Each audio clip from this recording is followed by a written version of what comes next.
여러분, 어떤 분들이 저희 교회에서 영성일기를 쓰시도록 권해드리니까 성경에도 없는 영성일기를 왜 자꾸 쓰라고 하느냐고 항의하는 분이 계셨는데, 성경이 있습니다. 우리가 지금 읽는 시편이 바로 영성일기입니다. 영성일기가 얼마나 풍성한지 깜짝 놀랄 정도입니다. 읽을 때마다. 오늘 우리가 읽은 시편 77편은 아주 낙심한 성도가 쓴 한 편의 영성일기입니다. 어떤 문제 때문에 그렇게 낙심을 했는지는 나와 있지는 않습니다. 그러나 그렇게 큰 문제가 안 되는 것이, 우리도 낙심하는 일들이 많지만 어떤 문제인지는 그렇게 중요하지 않습니다. 건강 문제일 수도 있고, 재정 문제일 수도 있고, 또는 사랑했던 사람과의 관계의 아픔이기도 하고, 또는 핍박을 받는 문제이기도 하고, 여러 가지 있을 수 있지만 문제는 우리에게도 낙심스러운 일이 계속 온다는 것입니다. 하나님을 믿지만 마음에 낙심이 올 때가 많다는 겁니다. 오늘 말씀을 가만히 읽어보면 낙심이 오는 경우에는 어떤 현상이 일어나는지를 보게 됩니다. 첫 번째는 하나님에게 기도를 해도 막 악을 쓰는 기도를 하게 되는 겁니다. 1절에 보면 내가 하나님께 소리 높여 부르짖습니다. 부르짖는 이 소리를 들으시고 나에게 귀를 기울여 주십시오. 아주 점잖하게 그렇게 표현을 했습니다만, 한마디로 말하면 하나님께 기도할 때 막 소리 지르고 악을 쓰면서 하나님 계시냐 안 계시냐, 왜 나를 이렇게 어렵게 하시느냐 이러면서 막 하나님께 기도했다, 그런 뜻입니다. 저도 평소에는 그렇게 기도하지 않지만 어떤 때는 정말 하나님에게 기도하는데 막 소리가 질러지는 그런 때가 있습니다. 힘들 때, 정말 마음에 낙심이 들 때는 기도가 달라집니다. 또 하나 현상이 불면증에 시달리는 겁니다. 밤에 잠이 안 오는 겁니다. 2절 4절에 보면 내가 고난 당할 때에 나는 주님을 찾았습니다. 밤새도록 두 손을 지켜들고 기도를 올리면서 내 마음은 위로를 받기조차 마다하였습니다. 밤새도록 두 손 들고 기도했다는. 4절에 보면 주님께서 나를 뜬 눈으로 밤을 지새우게 하시니 내가 지쳐서 말할 힘도 없습니다. 저는 눕기만 하면 자는 스타일의 사람입니다. 그런데 그런 저도 어떤 때는 밤에 잠이 안 올 때가 솔직히 여러 번 있었습니다. 잠이 안 오는 거예요. 마음에 두려움도 있고 또 너무 속상하기도 하고, 밤에 잠을 못 자는 고통을 아마 여기 계신 분들 다 겪어보셨을 겁니다. 또 하나가, 마음이 낙심이 되면 자꾸 말이 부정적인 말만 나오는 겁니다. 7절에 보면은 주님께서 나를 영원히 버리시는 것일까? 말도 안 되는 말을 하고 있습니다. 하나님은 우리를 영원히 버리시는 하나님이 아니십니다. 이 시편 기자도 모르는 바는 아닙니다. 그런데 말이 그렇게 나오는 겁니다. 낙심이 되면 이렇게 부정적인 말이 자꾸 쏟아져 나옵니다. 아니, 밤이 잠이 안 온다고 태양이 안 뜰까? 안 뜨려나 봐. 말도 안 되는 이야기를 하고 있는 겁니다. 겨울이 길다고 봄이 안 오려나 봐. 말도 안 되는 이야기를 하는 겁니다. 우리들도 실제로 정말 그렇게 믿는 것도 아니면서도 너무 힘드니까 자꾸 말 안 되는 이야기가 내 입에서 자꾸 나올 때가 있잖아요. 7절부터 9절까지 보면 이 낙심한 시편 기자가 이렇게 말합니다. 다시는 은혜를 베풀지 않으시는 것일까?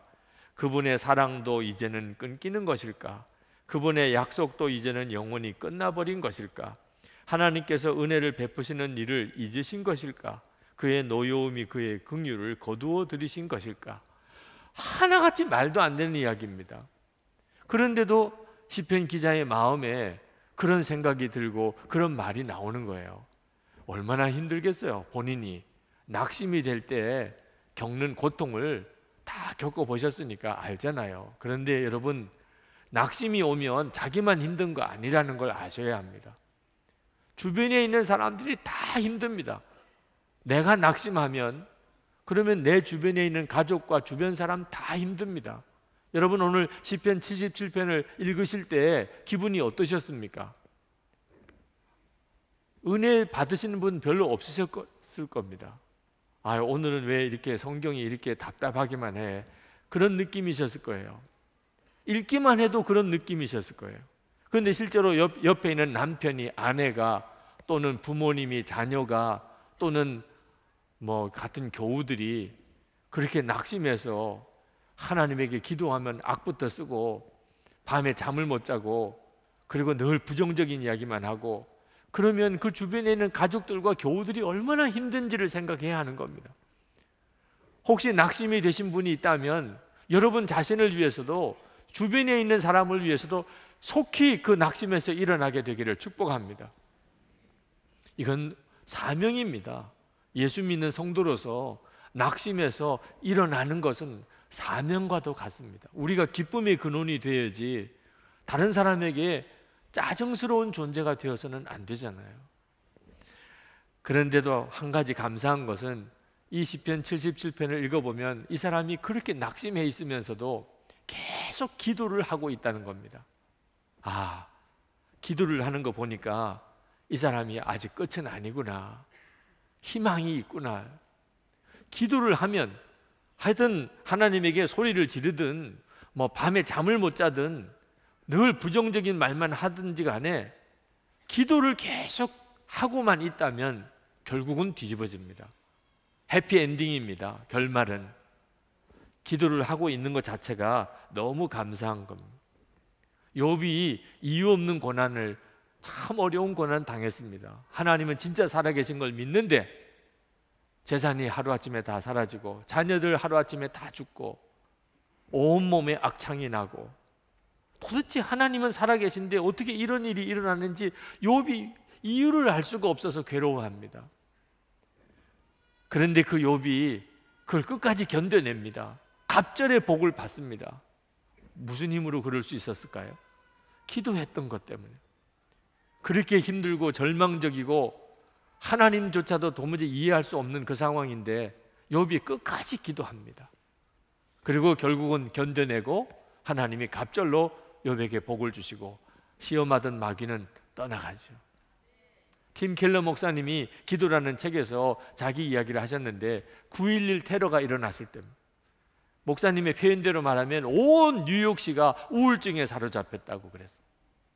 기쁠 일이, 미국 전체에 기쁠 일이 없었습니다. 저도 9.11 테러가 났을 때 미국에 있었는데 얼마나 힘들었는지 모르겠어요. 비행기는 뜨지를 않지요. 한국에는 올 수가 없지요. 그런데 나라가 어려운 것뿐만 아니고 팀 켈러 목사님 가정의 어려움이 또 겹쳤습니다. 사모님은 크론병으로, 목사님은 갑상선 암 진단을 받았습니다. 총체적인 어려운 문제가 생긴 거죠. 그런데 사모님이 목사님에게 이런 이야기를 하더랍니다. 여보, 우리가 매일 저녁에 우리가 머리를 맞대고 같이 기도합시다. 그 사모님이 그렇게 이야기를 하는데 목사님 마음에 그럽시다 이런 말을 선뜻 못했다는 거예요. 그럼 한번 그렇게 기도하는 거는 필요할지 모르겠지만 매일 그렇게 아내와 머리를 맞대고 기도를 꼭 해야 되나? 기도는 각자 해도 되지. 그때 사모님이, 남편 목사님이 별 반응이 적극적이지 않는 걸 보고 이렇게 이야기를 했습니다. 우리가 만약에 죽을 병이 걸려서 의사를 찾아갔는데 의사가 약을 처방해 주면서 매일 이 약을 정한 시간에 먹어야 당신은 생명을 유지할 수 있습니다. 만약에 당신이 이 약을 먹지 않는다고 한다면 수시간 내로 당신은 죽습니다. 명심해야 됩니다. 반드시 이 약을 시간 지켜서 먹어야 됩니다 라고 한다면 우리가 시간을 지켜서 그 약을 먹는 일을 주저하겠습니까? 우리가 잊어버리고 약을 안 먹을 수 있는 일이 있겠습니까? 우리가 지금 있는 처지가 하나님 앞에 매일 기도해야 되는 그런 때 아니겠습니까? 목사님의 마음에 정말 번뜩 이렇게 정신이 드는 시간이었다는 거예요. 내가 진짜 하나님께 기도해야 될 때가 바로 이때잖아. 늘 습관이 아니라고, 또 너무 어색하다고 지금 이거 주저할 때가 아니잖아. 그래서 목사님과 사모님이 그때부터 매일 시간을 정하고 같이 머리를 맞대고 하나님께 기도하기 시작하고, 해외여행을 가서 서로 떨어져 있을지라도 전화를 통해서라도 매일 같이 기도하는 시간을 놓치지 않았다는 거죠. 그리고 극복하셨던 이야기를 하셨어요. 오늘 이 시간에 이 자리에 계신 분 중에도 더 이상 주저하지 말고 기도하셔야 될 분들이 있습니다. 더 이상 괴로워하고 낙심하고 주저하고 좌절하고 하지 않고 이제 진짜 기도를 해야 될 분. 왜 기도를 그렇게 해야 하는 거죠? 기도는 우리 자신이 보는 관점을 완전히 바꾸어 줍니다. 그냥 그저 위로만 받는 거고 그저 하는 종교 행위, 여러 종교에서 다 하는 기도가 아니에요. 기도는 우리 안에 놀라운 변화를 일으킵니다. 어느 사모님이 목회도 너무 어렵고 남편 목사님과의 관계도 힘들어서 갑자기 죽고 싶은 생각에 사로잡힌 분이 계셨습니다. 우울증에 사로잡힌 거죠. 죽고 싶은 거예요. 그냥 자살이 죄가 아니라면 자살이라도 하고 싶은, 더 이상 살고 싶은 생각이 하나도 없는 그런 마음의 상태에 계신 사모님을 만났습니다. 기도도 안 된대요. 사모님, 기도가 안 돼도 좋으니까 그냥 예수님 이름만이라도 부르세요. 예수님이라도 부르세요. 예수님이라도. 큰일 납니다. 사모님 이러면. 얼마 뒤에 연락이 왔습니다. 목사님, 정말 기도가 안 되고 목사님 하라는 대로 예수님 이름만 계속 불렀습니다. 그런데 어느 순간에 화들짝 놀랐다는 거예요. 내가 지금 무슨 생각하고 있는 거야? 여러분, 영적으로 완전히 혼란 상태에 빠진 사람은 자기가 지금 가지고 있는 생각이 마귀에게 미혹을 받은 생각인 줄 스스로 전혀 모릅니다. 그런데 기도하면 비로소 내가 무슨 생각을 해야 되는지 알게 돼요. 우리의 기도의 제목은 하나님이십니다. 문제를 보고 기도하면 기도해도 계속 마음은 어려워요. 문제를 보고만 기도를 했기 때문에. 기도를 했으면 기도를 들으시는 하나님을 바라봐야 됩니다. 시편 기자는 기도를 하지만 문제를 해결해 달라고 기도하지 않고 하나님을 구했어요. 2절 말씀에 내가 고난당할 때에 나는 주님을 찾았습니다. 고난을 해결해 달라고 기도하지 않고 주님을 찾았어요.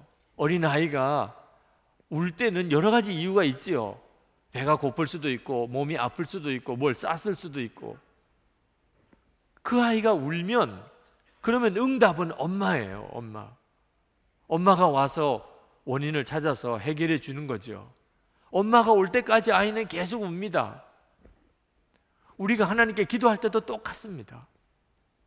여러분들이 지금 어떤 문제 때문에 어려움을 겪을지 모르지만 여러분의 문제의 응답은 하나님 그분이세요. 여러분이 하나님을 만나게 되고 그분을 바라보는 눈이 뜨일 때 여러분의 문제는 근본에서부터 해결함을 얻는 것입니다. 시편 기자는 하나님을 만나기 전까지는 그는 위로받기를 거절했습니다. 2절 하반절에 밤새도록 두 손 치켜들고 기도를 올리면서 내 마음은 위로를 받기조차 마다하였습니다. 시편 기자는 하나님 만나야 되겠다는, 이제는 진짜 하나님을 내가 좀 만나야 되겠다는, 불면증에 시달리고 그렇게 소리 지르면서 기도하던 이 시편 기자의 기도가 이렇게 기도의 줄을 놓지 않고 계속 기도하다가 갑자기 분위기가 10절부터 달라지기 시작합니다. 여러분, 오늘 이 시편 77편을 자세히 읽어보면 10절부터 기도가 달라지기 시작해요. 기도를 하면 어느 순간부터 기도가 달라지기 시작합니다. 그래서 기도할 때, 시작할 때 마음이 다르고 기도하는 중에 마음이 다르고 기도가 끝날 때 마음이 다릅니다. 10절에 이렇게 말합니다. 그때에 나는 또 이르기를 가장 높으신 분께서 그 오른손으로 일하시던 때 나는 그때를 사모합니다 하였습니다. 문제만 바라보고 탄식하고 힘들어하다가 갑자기 하나님 일하시던 그때를 내가 사모한다고, 초점이 이제 하나님에게로 옮겨가는 겁니다. 11절에 주님께서 하신 일을 나는 회상하렵니다. 그 옛날에 주님께서 이루신 놀라운 그 일들을 기억하렵니다. 주님께서 해주신 모든 일을 하나하나 되뇌이고 주님께서 이루신 그 크신 일들을 깊이 되새기겠습니다. 지금 문제는 내 앞에 지금 발등에 불이 떨어져서 어려운데, 그런데 시편 기자가 갑자기 하나님이 행하신 놀라운 일들을 내가 기억하고 그것을 생각하겠다는 겁니다. 성령의 역사가 일어나고 있는 겁니다. 기도할 때 그런 일이 일어나는 거죠.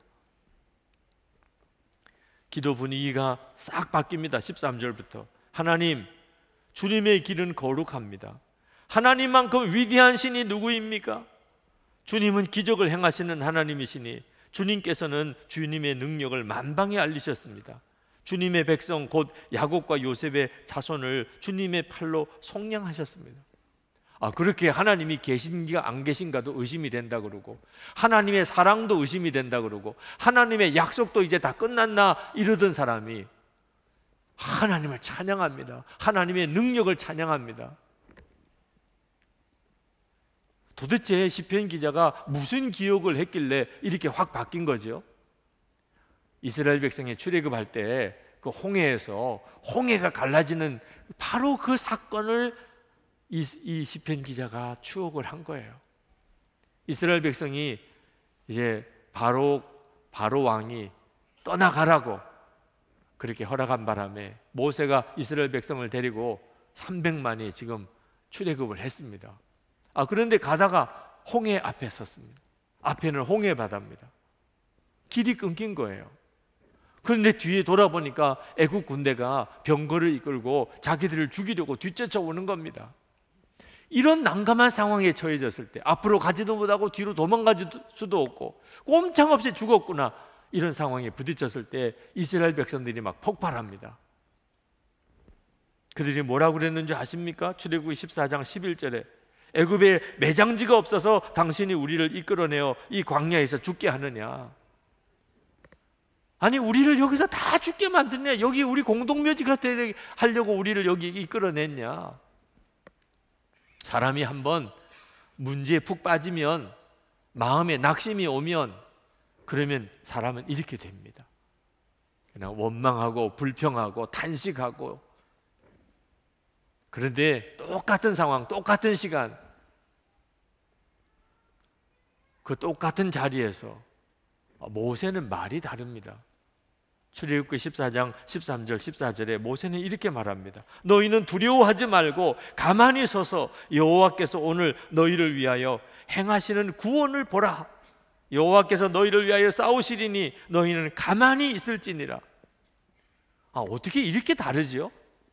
한쪽에서는 이제 우리 죽었다, 여기가 우리 공동묘지구나, 차라리 우리가 애굽에서 그냥 죽으면 좋았지. 그런데 모세는 가만히 있어, 가만히. 너희들 할 일 없어. 그냥 가만히 있어. 하나님이 하실 일을 보기만 해, 보기만. 이것도 기가 막힌 거잖아요. 모세는 홍해가 갈라질 걸 알았을까요? 그럴 리가 없지요. 모세가 그걸 어떻게 알 수 있었겠어요? 그런데 모세는 어떻게 그런 말을 하지요? 모세는 진짜 하나님을 믿은 거예요. 하나님이 우리를 애굽에서 건져내셨는데 반드시 가나안 땅까지 들어가게 해주실 거다. 하나님은 살아계신 하나님이시고 하나님은 능력의 하나님이시라 어떻게 할 줄은 모르겠지만 반드시 뭔가 하나님이 하실 것이다. 모세가 그게 믿어지니까 그렇게 말을 했던 거예요. 여러분, 낙심이 문제가 아니고 믿음이 문제인 거예요. 우리의 생각이 자꾸 문제에 매이니까 하나님도 우리를 어떻게 쓰시지를 못하는 겁니다. 진짜 모세의 믿음대로 하나님이 역사하셨잖아요. 하나님에게는 길이 보였어요. 앞으로 갈 수도 없고 뒤로 갈 수도 없는 그 진짜 절대절명의 순간인데 하나님은 길이 환히 보였어요. 바다 속으로 난 길인, 바다 속으로 난 길. 19절을 보실까요? 주님의 길은 바다에도 있고 주님의 길은 큰 바다에도 있지만 아무도 주님의 발자취를 헤아릴 수 없습니다. 하나님은 길이 홍해 바다에 있음을 하나님은 보셨어요. 그래서 홍해 바다를 가르셨습니다. 길이 나타났어요. 이스라엘 백성들이 얼마나 놀랬겠습니까? 조금 전까지 우리는 다 죽었다고 하던 이스라엘 백성들이 얼마나 놀랬겠어요. 모세는 안 놀랬을까요? 아마 모세도 기절초풍하는 줄 알았을 겁니다. 하나님이 역사하실 것이라고는 믿기는 했지만 이런 역사가 일어날 줄은 모세도 몰랐을 거예요. 이스라엘 백성들이 그 바닷길로 구원을 받았잖아요. 이때 상황이 시편 기자의 머릿속에 그려지고 있는 거예요. 시편 기자는 그걸 본 적도 없습니다. 그냥 기록된 말씀으로 그는 그걸 전해받은 것뿐이에요. 그런데 머릿속에 그 장면이 그려지는 거예요. 그걸 얼마나 생생하게 그려졌는지 이렇게 시적으로 문학적으로 표현을 합니다. 16절에 하나님 물들이 주님을 베었습니다. 기가 막힌 표현이에요. 홍해 바다가 하나님을 만난 거예요. 홍해 바다가 하나님을 만나니까 바다가 그냥 부들부들 떠는 거예요. 하나님을 만나고 이 바다가 갈라지는 것을 시편 기자는 그렇게 보았어요. 바다가 하나님을 만나고 부들부들 떨면서 그러면서 바다가 갈라졌다는 거예요. 물들이 주님을 베었을 때 두려워서 떨었습니다. 바닷속 깊은 물도 무서워서 떨었습니다. 이런 역사가 일어나네. 그래서 하나님은 이스라엘 백성을 건지시고 인도하셨어요. 20절에 주님께서는 주님의 백성을 양떼처럼 모세와 아론의 손으로 인도하셨습니다. 시편 기자는 머릿속에 그 생각이 나는 겁니다. 그게 머릿속에 그려지는 거예요. 그러면서 내가 지금 겪고 있는 이 어려움과 홍해 바다 앞에 섰을 때 우리 조상 이스라엘 백성들이 겪었던 어려움, 어떤 게 더 크나? 자기가 갖고 있는 어려움은 홍해 바다 앞에 섰던 그 이스라엘 백성들을 비하면 아무것도 아니에요. 아니 그 홍해 바다 앞에 섰던 우리 조상 이스라엘 백성들을 하나님이 바다를 가르시고 구원해 내셨는데 그러면 내 문제는 걱정할 것도 없잖아. 갑자기 그렇게 큰 문제가 콩알처럼 작아 보이는 거예요. 이렇게 시편 기자는 기도 중에 낙심해서 벗어나게 됩니다. 여러분들이 가지고 있는 문제도 한번 생각해 보십시오. 여러분이 여러 가지 문제가 있겠지만 지금 홍해바다 앞에 300만의 이스라엘 백성들 이거 어떻게 할 겁니까? 뒤에는 애국 군대가 죽이려고 달려들어오고 이 문제보다 더 큰 문제 있으십니까? 하나님께서 그들을 건져내셨다는 사실을 기도와 말씀을 통해서 주님은 우리에게 분명하게 깨닫게 하세요. 그러므로 여러분 낙심스러운 문제가 생겼을 때, 절망이 왔을 때, 꼼짝 못할 상황이 왔을 때 기도해야 됩니다. 어떤 일이 있어도 기도를 놓치면 안 돼요.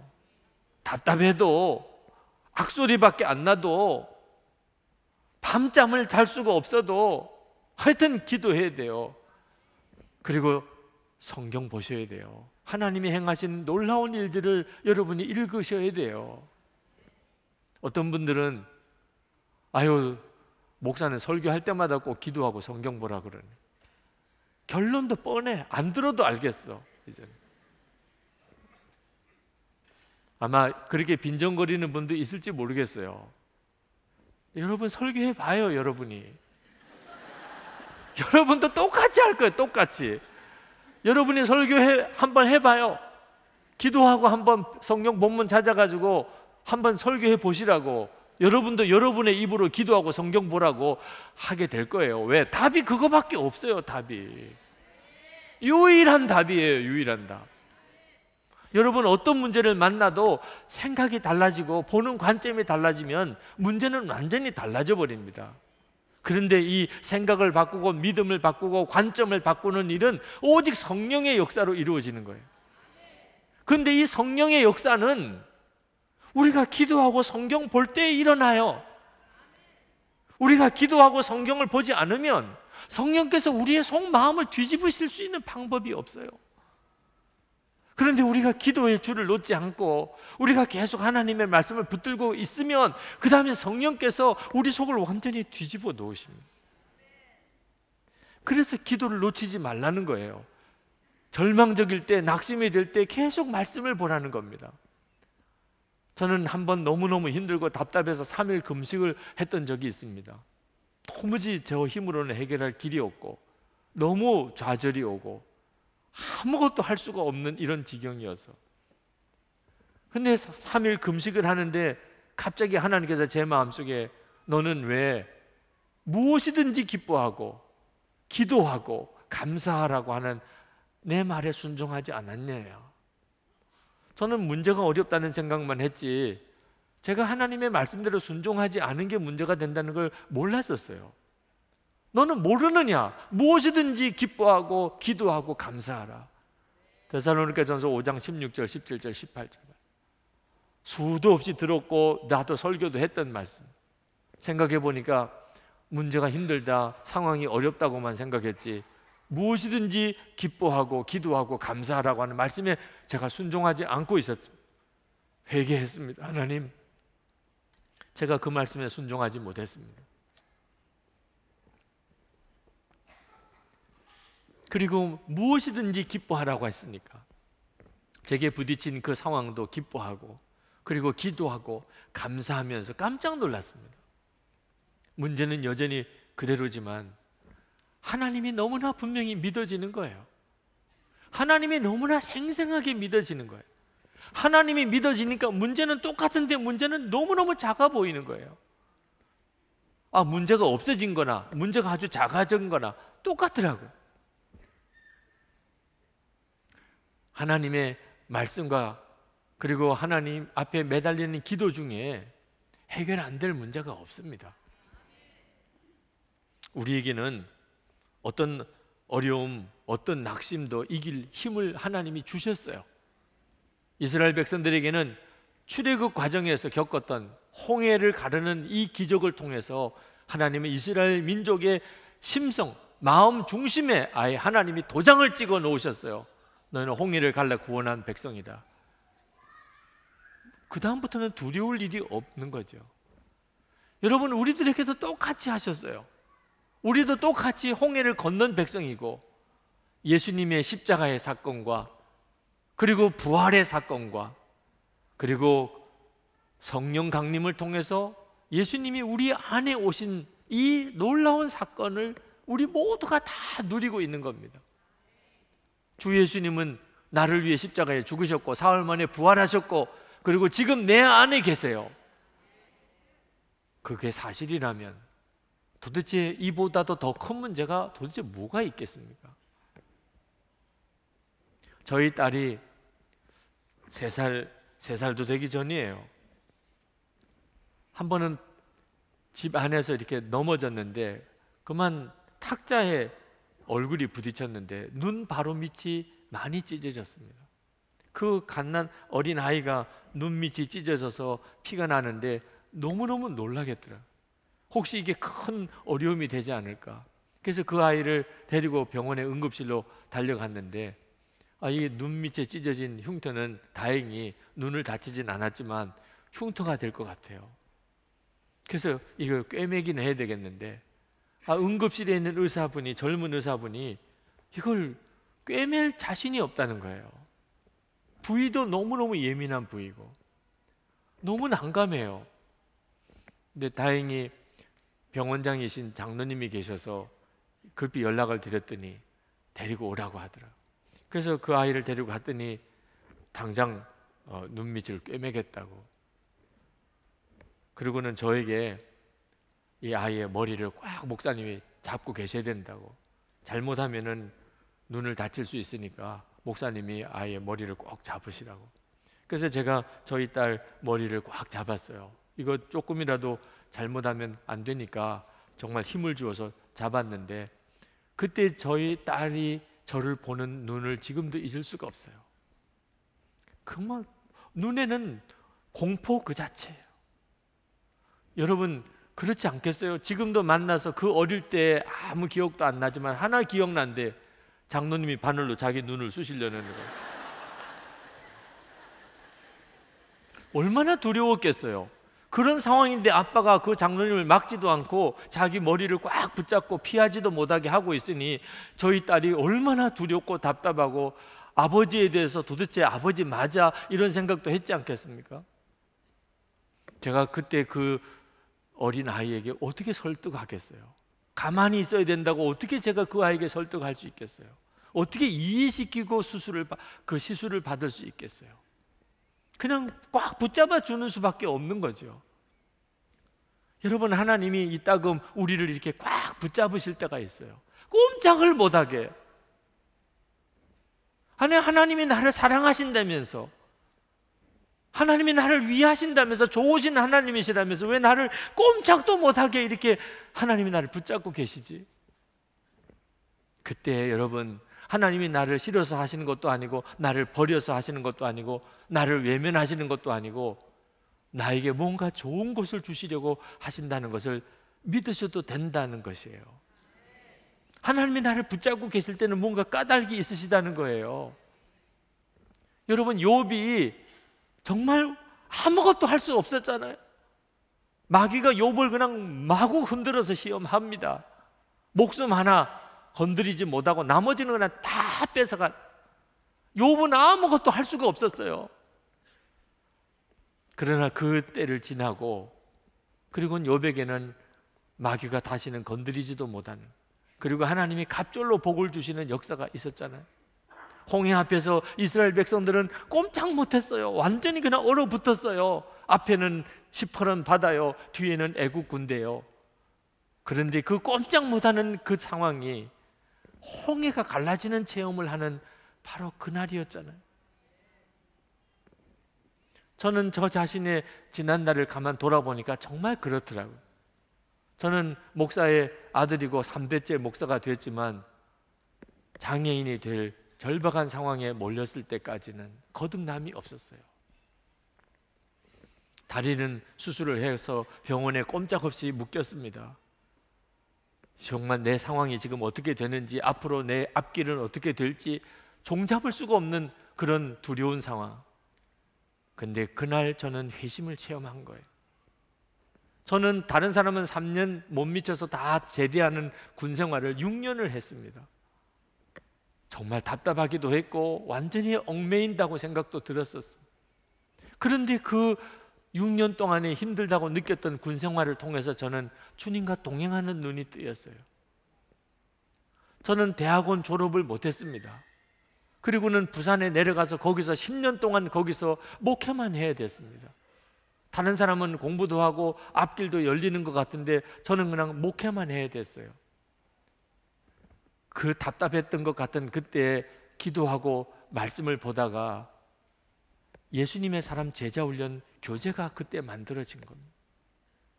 저는 이 선한목자교회 부임에 왔을 때 이 예배당 건축을 마무리해야 되는, 도무지 제 힘으로 할 수 없는 과제가 저에게 주어졌어요. 아무리 생각해도 저는 해결할 길이 없었어요. 저도 주 예수님만 바라보고 성도들도 주 예수님만 바라보게 하는 일 외에는 할 수 있는 게 아무것도 없었다고요. 그리고 정말 주님만 바라보고 주님만 바라보고, 그리고는 지난 10년을 지나왔는데, 그래서 영성을 이렇게 사역이 시작이 된 겁니다. 여러분, 꼼짝 못하게 지금 묶였습니까? 이러지도 저러지도 못하게 하나님이 꽉 붙잡고 계십니까? 그래서 답답하고 힘들어 죽겠습니까? 하나님을 더욱 신뢰하세요. 하나님은 절대로 여러분을 미워서 하시는 것도 아니고 여러분에게 해를 끼치려고만 하시는 게 아닙니다. 우리가 이해할 수 없는 하나님의 섭리가 있을 뿐이에요. 그래서 기도를 놓치면 안 되는 겁니다. 하나님의 말씀을 놓치면 도무지 믿음을 가질 수가 없어요. 그런데 기도하면서 하나님의 약속의 말씀을 붙잡고 계속 24시간 주님을 바라보려고 하시면 여러분의 삶도 똑같이 시편 77편처럼 기도 분위기가 확 바뀌어버립니다. 저는 이 말씀을 준비하다가 하나님이 계속 생각나게 하는 찬송이 있었어요. 그 찬송을 여러분과 같이 부르고 오늘 기도했으면 좋겠습니다. 주 안에 있는 나에게 딴 근심이 있으랴. 정말 그렇습니다. 오늘 여러분 중에 이 찬송을 부르고 기도하는 중에 여러분의 마음에 실제적인 낙심이 떠나는 역사와 기적을 경험하게 되시기를 축복합니다. 우리 찬송하십시다.